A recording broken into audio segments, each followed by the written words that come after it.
અમીરગઢ વિસ્તારમાં બનાસ નદીમાં વરસાદના કારણે પાણીમાં વધારો થયો છે। હવામાન વિભાગની આગાહીને પગલે બનાસકાંઠા જિલ્લાનું તંત્ર એલર્ટ પર છે।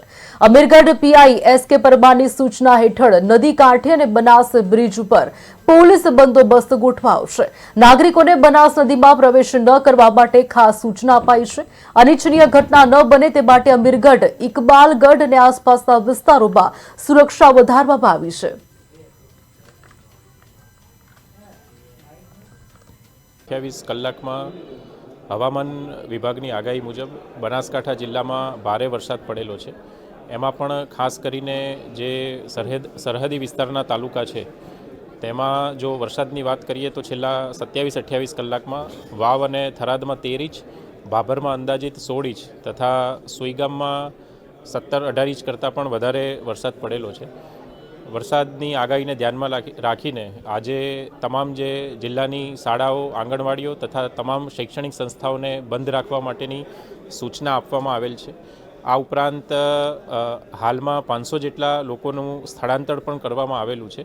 વરસાદની પરિસ્થિતિ ધ્યાનમાં રાખીએ તો જે પ્રભાવગ્રસ્ત તાલુકા છે વાવ, થરાદ, ભાભર અને સુઈગામ, એમાંથી 12 જેટલા ગામો હાલમાં સંપર્ક વિહોણા છે। જિલ્લા વહીવટીતંત્ર દ્વારા અને બનાસ ડેરીના સહયોગથી અંદાજિત 1.5 લાખ જેટલા ફૂડ પેકેટ જે લોકો વરસાદી પાણી ભરાવાના લીધે ફસાયેલા છે તેમના માટે હાલમાં તૈયાર કરવામાં આવ્યા છે। ખૂબ ભારે પવન સાથે વરસાદ પડેલ હોવાથી 258 જેટલા વીજળીના થાંભલાઓને પણ નુકસાન થયું છે અને હાલમાં 279 જેટલા ગામડાઓ છે તેમાં વીજળી નથી, જે વીજળી મરમ્મત કરી અને પાછા લાવવા માટે તમામ ટીમોને સૂચના આપવામાં આવી છે। આ ઉપરાંત હાલમાં 6 જેટલા પશુ મૃત્યુ નોંધાયેલા છે, પણ એકવાર વરસાદના પાણી ઉતર્યા બાદ આ અંગે જે ચોક્કસ પરિસ્થિતિ છે તેનો ખ્યાલ આવી શકશે। આ ઉપરાંત રસ્તાના ધોવાણના લીધે આરએનબી પંચાયતના કુલ 8 અને આરએનબી રાજ્યના 5 મળીને 13 જેટલા ગામો છે એ હાલમાં રસ્તા ધોવાણના લીધે એમનો સંપર્ક બંધ થયેલો છે।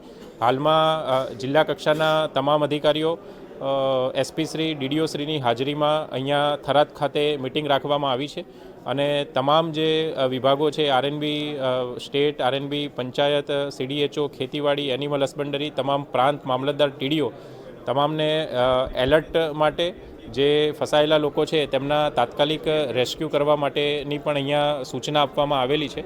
આ ઉપરાંત હાલમાં જિલ્લામાં એક એનડીઆરએફ અને 2 એસડીઆરએફની ટીમો તૈનાત છે। આ ઉપરાંત વધુ એક એનડીઆરએફ અને વધુ 2 એસડીઆરએફ ટીમો સરકાર તરફથી મોકલવામાં આવી રહી છે। જિલ્લા વહીવટી તંત્ર તરફથી તમામ જે નાગરિકો છે એમને ખાસ અપીલ કે નીચાણવાળા કોઈ વિસ્તારમાં કે નદી કાંઠાના વિસ્તારોમાં ના જઈએ અને જ્યાં ઓવરટોપિંગના કારણે રસ્તા પરથી પાણી પસાર થઈ રહ્યું છે ત્યાં બિનજરૂરી